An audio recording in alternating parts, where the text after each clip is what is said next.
we're also tracking developments out of Vancouver because we're learning more about the man who has been charged with hijacking a plane to Vancouver's airport. The incident grounded flights there for almost an hour on Tuesday. The CBC's Hilary Johnstone joins us now with the latest on this. Okay, so remind us about this incident. And we know that an arrest has been made here. What are the latest developments? An arrest has been made, 39-year-old Shaheer Cassim, and police say, Arthi, that he may also have an ideological motive for all of this as well. So yes, he has been now charged with one count of hijacking after that chaos at the Vancouver airport on Tuesday afternoon when flights were grounded for about 40 minutes. There were some 9 flights that were actually diverted to other airports as well. There are reports on social media that this 39-year-old man had been posting on social media saying he was, quote, a messenger of Allah sent to save humanity from climate change. Hence why police have been hinting that there may be some ideological motives here at play.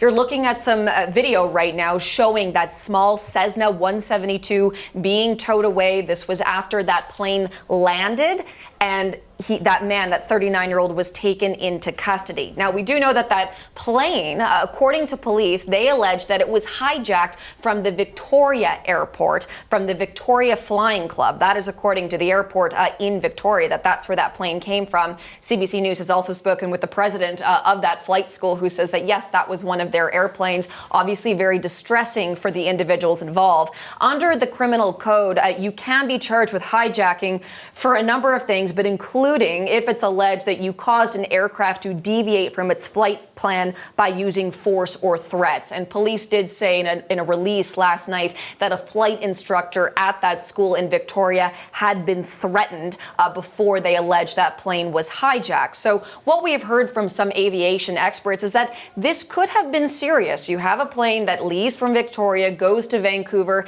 is not communicating with air traffic controllers in Vancouver, and circles the area for a period of time, which is why those flights were grounded. Here's a little bit more of what we heard from that aviation expert.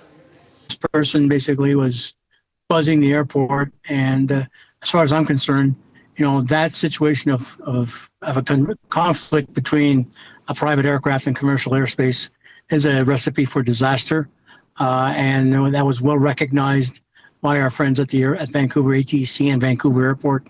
Therefore, the shutdown of ground ops at Vancouver Airport.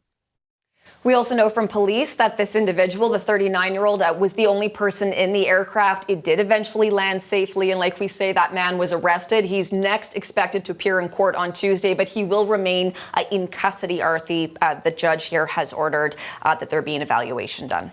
And Hilary, there's some new details that are out now, confirmation about the response to the calls regarding this hijacking case. What do we know? Quite a dramatic response, actually, because we know that a couple of F-35 US F-15 fighter jets were actually scrambled in response to all of this. The Canadian Armed Forces has confirmed that in a statement to CBC News. We can show you here, I believe we have a graphic showing you the flight path. So it takes off from the Victoria Airport, it goes directly to the Vancouver Airport, and then you see here how it circles around. And we know that while this was happening, NORAD, so the North American Aerospace Defense Command, scrambled those fighter jets. They did not say where they came from. They also said that while that was happening, that there were CF-18s that were also in the process of responding. But this incident resolved itself because that pilot did land before there was any sort of interception. So yes, fighter jets were scrambled, but that plane landed safely before there was any sort of contact between those fighter jets and this plane. We also know, just finally here, from air traffic control recordings that we have now been able to listen to, that the pilot had been telling air traffic control that he was anticipating he would land in about 10 minutes and that he knew he was going to be arrested. So that was something that was observed. We also know from listening to those recordings, Arthi, that the air traffic controllers were communicating with other pilots and even said that they couldn't remember something like this ever happening before, that this is certainly sort of a one-off, very strange incident. And as we heard there from that aviation expert, could have been quite serious. Okay, some interesting new details. Thanks for this. That is the CBC's Hilary Johnstone reporting.